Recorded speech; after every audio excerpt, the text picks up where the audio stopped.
Hi. I feel silly. I feel silly. I'm alone.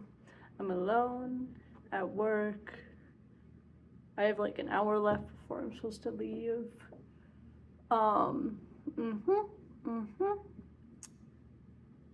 Yeah, I decided maybe now is a good time to start getting the backlog for when you go to Norway. We'll see. The website up and running. This is the first one, the first thing I'm recording. I feel silly. It okay. The date is October 3rd. Throwback for when you'll be listening to this. Throwback. Anywho, I didn't know what to talk about. I just kind of a few minutes ago was like, I have like roughly an hour. I could do something, and I was like, oh, I'll do this. I was gonna talk about birds, and I was like, I don't have anything prepared. So, David Sardaris, love him. I have one of his books at work because I already read it, already finished it. Great book. Jean will be reading you some today. And we're just gonna start at the beginning. Okay. Chipped beef, chapter 1. I'm thinking of asking the servants to wax my change before placing it in my Chinese tank I keep on my dresser. It's important to have clean money, not new, but well maintained. That's one of the tenets of my church. It's not mine personally, but the one I attend with my family. The Cathedral of the Sparkling Nature. It's that immense Gothic building with the towers and bells and statues of common people posed to leap from the spires. They offer tours, and there's an open house on the first Saturday of every October. What? It's October now. Anyway, my bad. You should come. Just don't bring your camera because the flash tends to spook the horses, which is a terrible threat to me and my parents, seeing as they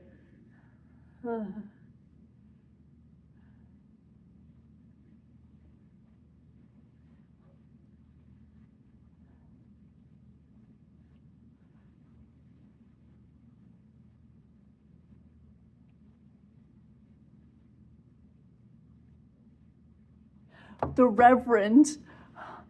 That was really difficult for me.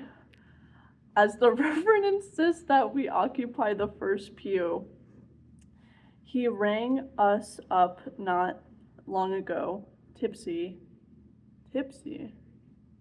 He's a tippler. What is happening, guys? I don't remember this happening. I remember reading this book, I think, and then being very confused about the first page too. I know we get somewhere eventually, but I forget what the point of this chapter was. Anywho. He's a tippler, saying that our faces brought him closer to God, and it's true, we were terribly good-looking people. They're using my mother's profile on the new monorail token. As for my father and me, the people at NASA want to design a lunar module based on the shape of our skulls. Our cheekbones are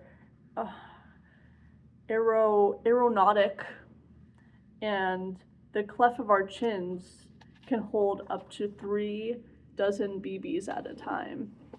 Happy for them.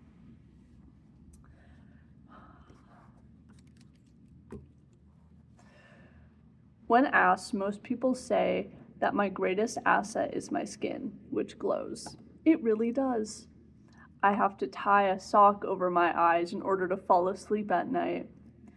Others like my eyes or my perfect gleaming teeth and thick head of hair or my imposing stature. But if you want my opinion, I think my most outstanding feature is my ability to accept a compliment. Because we are so smart, my parents and I are able to see through people as if they were made of hard, clear plastic. We know what they look like naked and can see their desperate inner workings of their hearts, souls, and intestines. Some might say, "How's it hanging, big guy?" And I can smell his envy, his fuming desire to win my good graces with a casual and inappropriate folkiness that turns my stomach with pity. How's it hanging? Indeed. They know nothing about me and my way of life, and the world you see is filled with people like this. Take, for example, the Reverend, with his trembling hands and waxy jacket of skin. He's no more complex than one of those 5-piece wooden puzzles given to idiots and school children. He wants us to sit in the front row so we won't be a distraction to the other participants who are always turning in their pews, craning their necks to admire our physical and spiritual beauty. They're entranced by our breeding. Okay. At the church in the front row, and want to see firsthand how we're coping with our tragedy. Oh, I don't know what's happening. I completely forgot. Everywhere we go, my parents and I are the center of attention. Look at them. Look. There's the sun. Touch him. Grab his tie, a lock of his hair, anything. The Reverend hoped that by delivering his sermon on horseback, he might regain a bit of attention for himself. But even with the, I don't know this word, new word, L-A-R-I-A-T.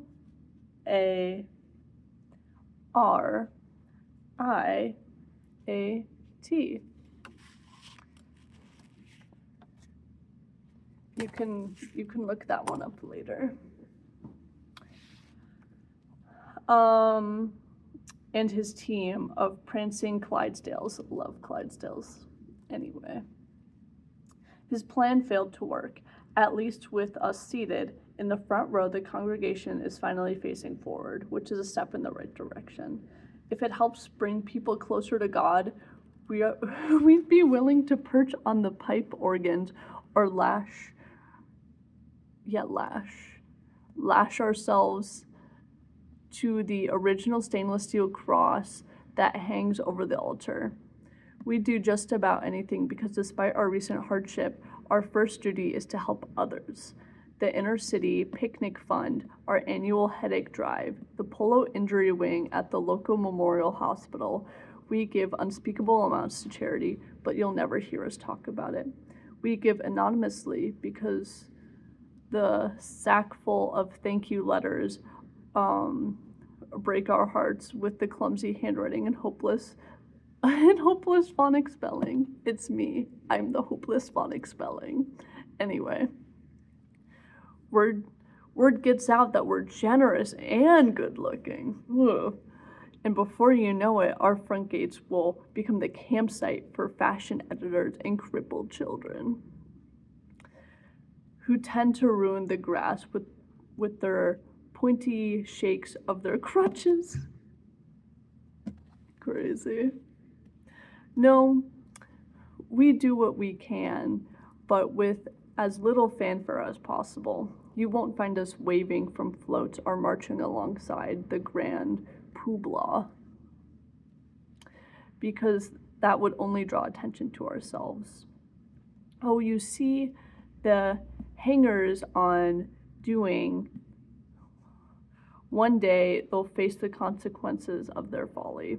They're hungry for something they know nothing about, but we know all too well the price of fame is the loss of privacy. Public displays of happiness only encourage many kidnappers who prowl the leafy estate of our better neighborhoods. When my sister were taken, what?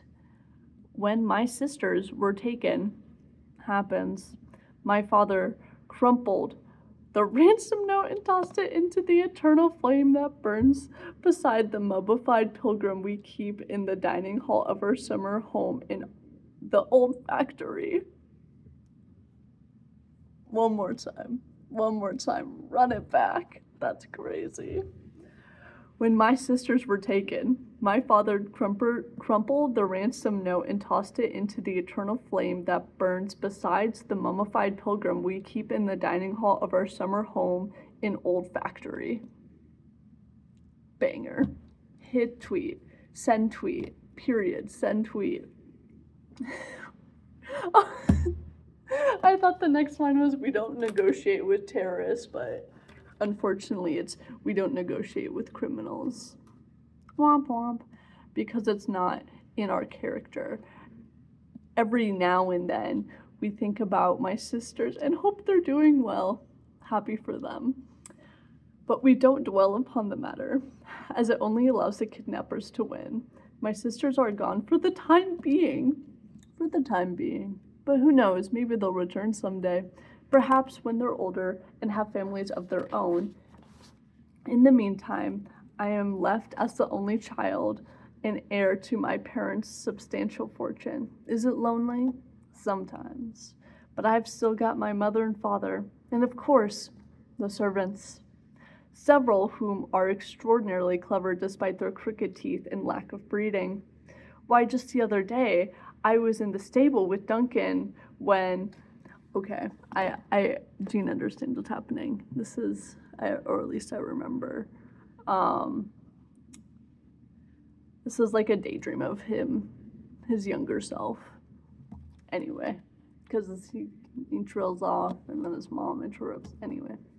Oh, for God's sake, my mother said, tossing her wooden spoon into the cauldron of chipped beef gravy. Leave that goddamn cat alone before I claw you myself. It's bad enough that you got her tarted up like some $2 whore. Take that costume off of her and turn her loose before she runs away just like the last one. Adjusting my glasses with one free hand, I reminded her that the last cat had been hit by a car. You can't win them all. She did it on purpose, my mother said. It was her only way out. And you drove her to it with your bullshit about eating prime rib with the Kennedys or whatever the hell you were yammering on about that day. Go on now and let her loose. And I want you to run out to the backyard and call your sisters out of that ditch. Find your father while you're at it. If he's not underneath his car, he's probably working on the septic tank. Tell him to get their asses to the table. They'll be eating my goddamn fist for dinner. What a woman. Anyway, it wasn't that we were poor. According to my parents, we were far from it. Just not far enough from it to meet my needs. We just heard all about Mr. David's needs. I wanted a home with a moat rather than a fence.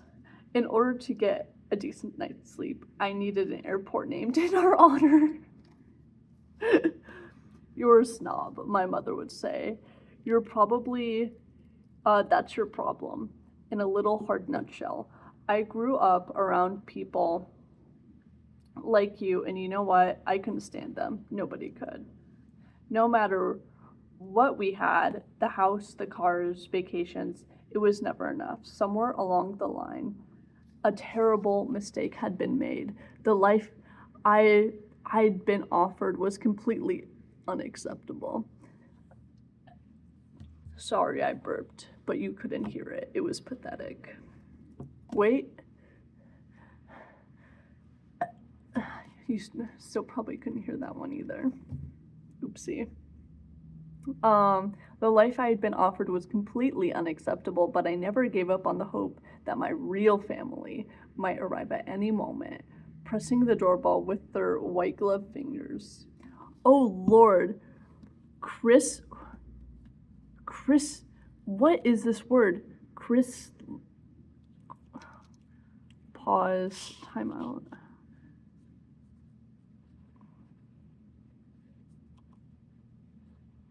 Crystal chin? Chissel, chin.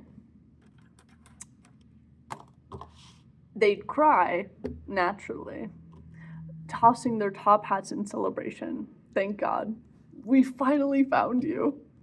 It ain't gonna happen, my mother said. Believe me, if I was going to steal a baby, I would have taken one that didn't bust my ass every time I left a coat lying on the sofa.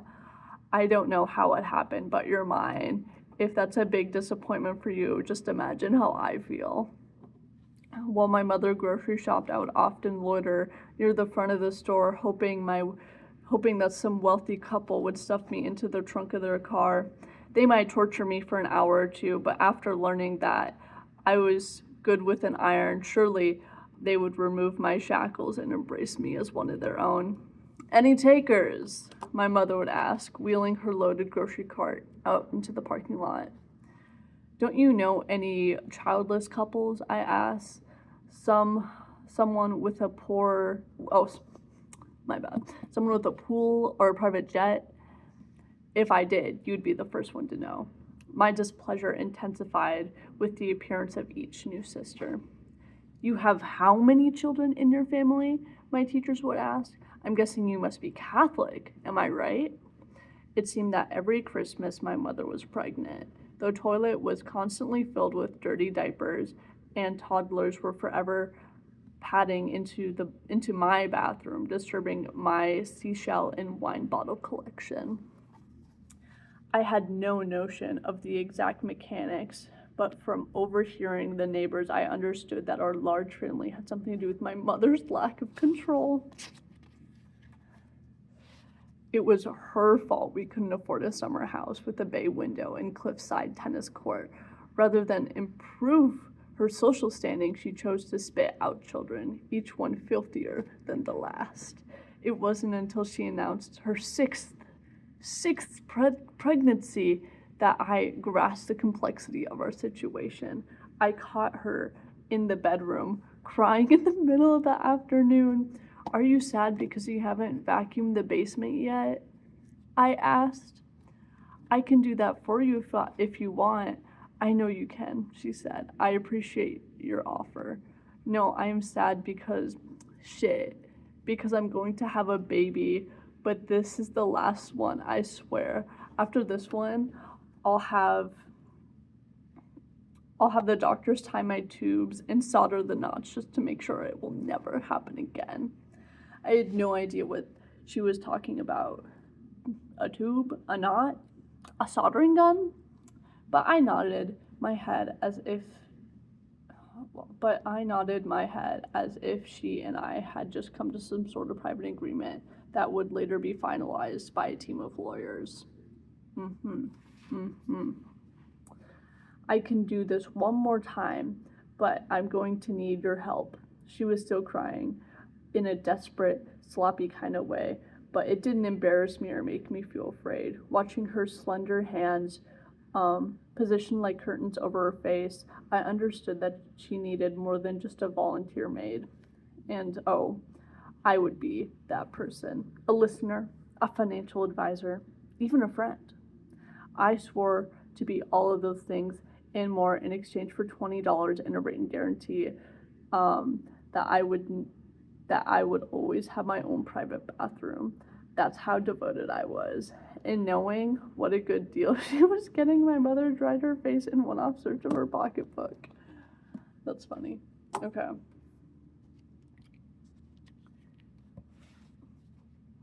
And that's the first chapter.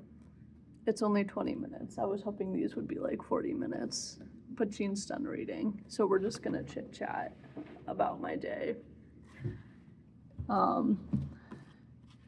And you have already heard about this day because once I get off work, you're gonna hear about it IRL. And then in a few months when you're in Norway, you'll hear it. You'll hear it by watching this. So I got up. I stayed over last night. It it was the night that we first 69'd, if you recall. I woke up and then we walked over to my car and then I drove to work, and then I came in. I was like, Chris, what do you need me for? And he was like, oh, I'm just buying lunch for everyone, so just let me know what you want. And I said, oh, okay. And I looked at the menu and I said, tuna melt, and he said, okay. What bread? And I said, white, and he said, okay. And then I took my little go-kart and I went around the north section of the building, and then I did the side floors and I went and then with a broom as well, because in between the rolls there was some dirt or some shit. Anyway, no more dirt or some shit. I got it. And then after that, what did I even do? I didn't do much today. It's hot, so I think it's okay that I didn't do much. I think it's reasonable. I did go over to Kempf and I did the outside windows with my little, you know, at the gas station, they got the little and they go eat, and then I go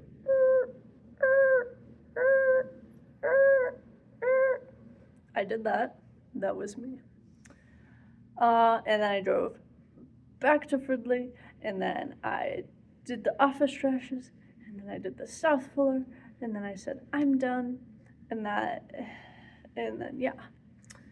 And then I went and I ironed the carpet upstairs. It worked okay. It's not completely flat, but I don't need it to be completely flat. I just need it to be more flat. I need it to be flat adjacent, and I think I've reached my goal. I found out that if you turn the carpet upside down and then use the iron on it, it works great. Maybe not great, it works okay. But sometimes okay is all you need.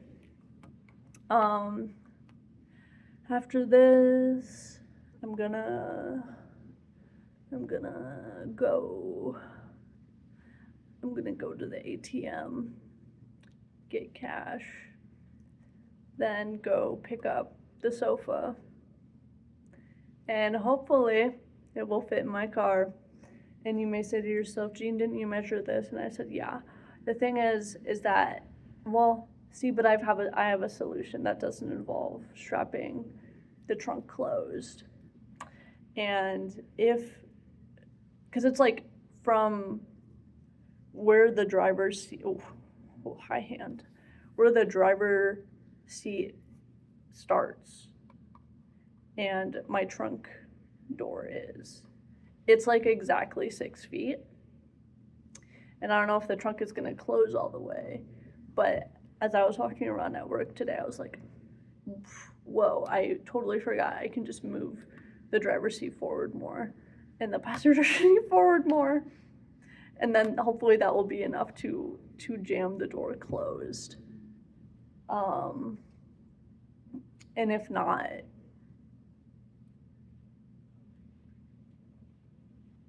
then that's not an option. It has to be. So I also hope the person in the Craigslist ad, 1, doesn't kill me, 2, doesn't rape me, 3, doesn't kidnap me, 4, doesn't take me for ransom, but 5, I hope that they help me load it into my car. Because normally when I go get Craigslist ad, well, either you're with me or I do it alone, really, actually. So we're back to the old way where I go, I sure hope I don't get killed. So I'm gonna text the address to someone, go, I'll let you know. But I think it's okay. I think it'll be okay. And then after that,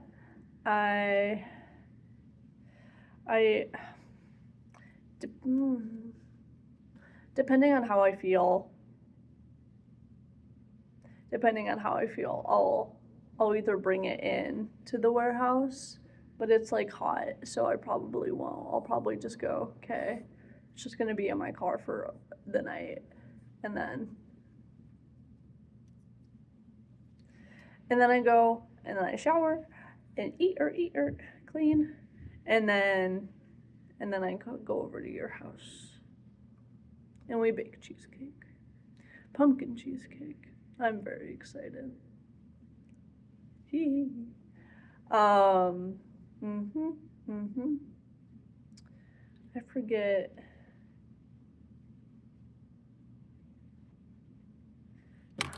my calendar. Oh no.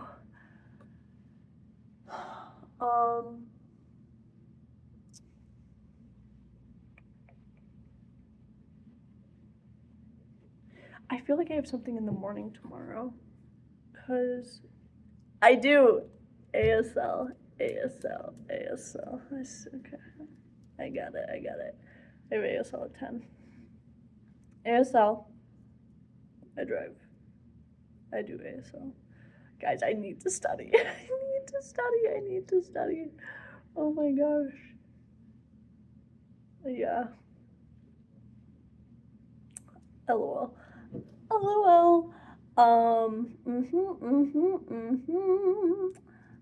ASL. And I'm picking up, because I have to.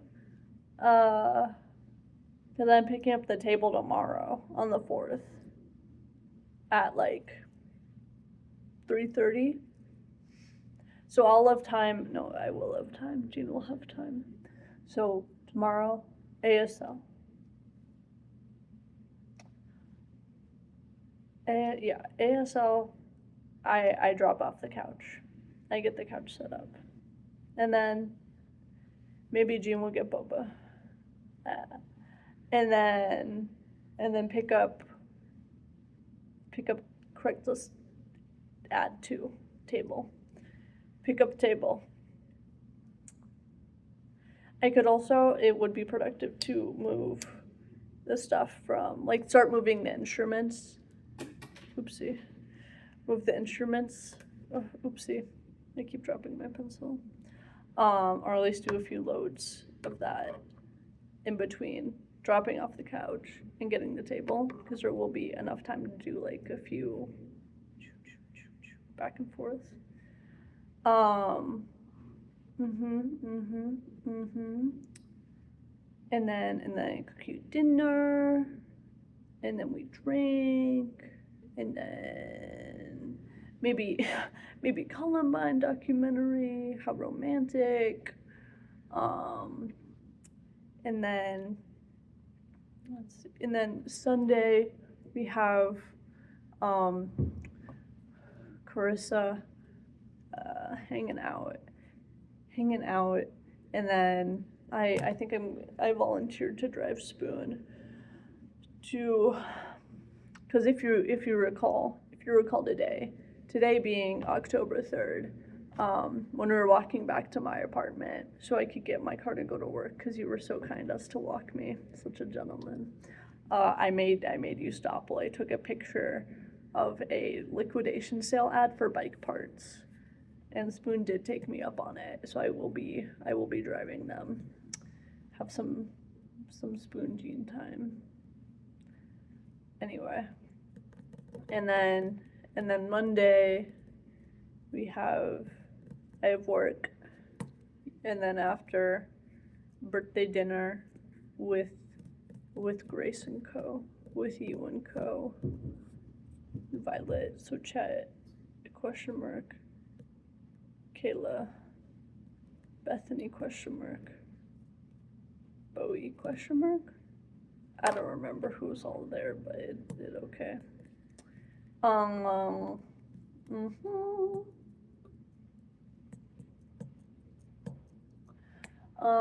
And then Tuesday I work. We know this. But then that's when I rescheduled boba with Lucy, because I'm busy Sunday. And then maybe we'll hang out in the evening Sunday. If it's cool, it's nice. and then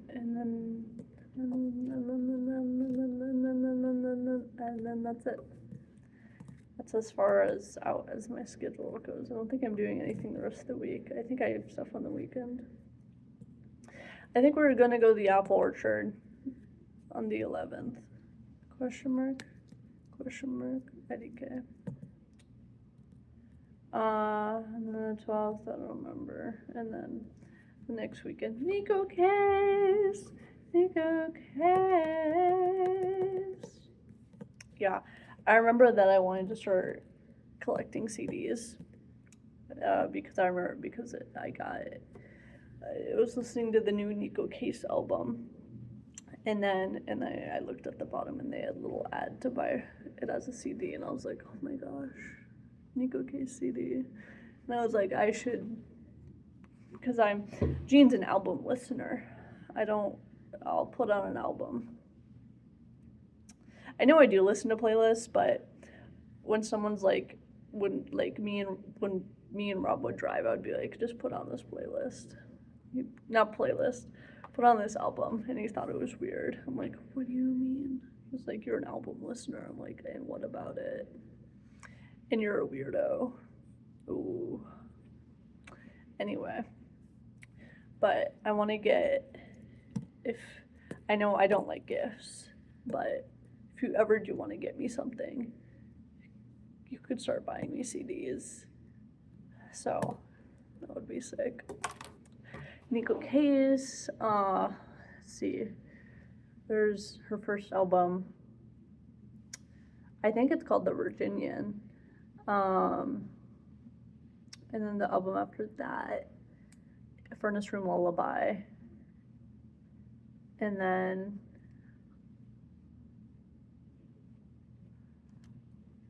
what's that one called? I think it's called Blacklisted. The Tiger Has Spoken. The harder things get, the more I fight, the harder I love you, something.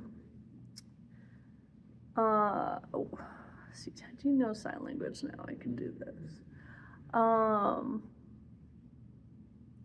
6. Middle Cyclone. Where's the Fox Confessor in this? Is that? No, I missed that. Sorry. Let's start over. Let's start over. The Virginian, Furnace Room Lullaby, Blacklisted, The Tiger Has Spoken, The Fox Confessor, the thing, you know the album. The Harder Things Get, Middle Cyclone, Hell On, Neon, Green, Midnight.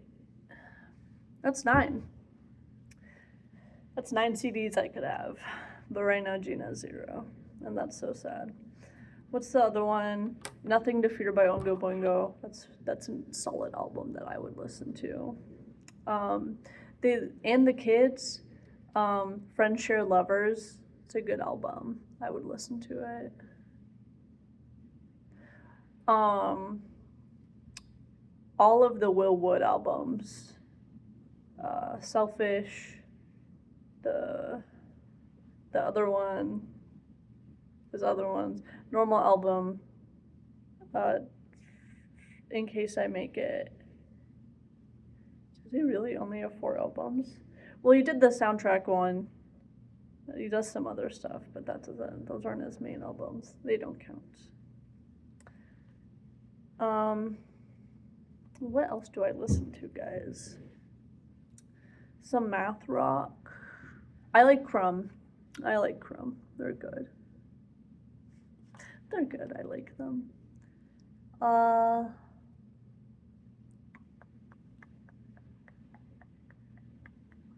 Yeah. I'm so tired. The heat makes Jean tired. Makes me not want to work. It's like 88 out, and it's October. You're joking. You're joking. You're joking. They ought to make it stop. Make it stop, please. Please, I don't want to do this anymore. It's so warm. So sweaty. Oh my gosh, it's awful. But anyway, it's 5:30. And you know what that means. Maybe you don't. But I normally, if things are really boring at work, then I'll just leave 30 minutes early. So we hit the 30-minute quota of when I can leave. So we're gonna leave. We got to 35 minutes. Next time if I come with a topic, hopefully I can last a bit longer. I'm sure I could keep talking if I wasn't so tired. Anyway, this is the first episode, the first thing, the first video. Goodbye, Grace. I hope you're having a wonderful time in Norway. I love you. Bye.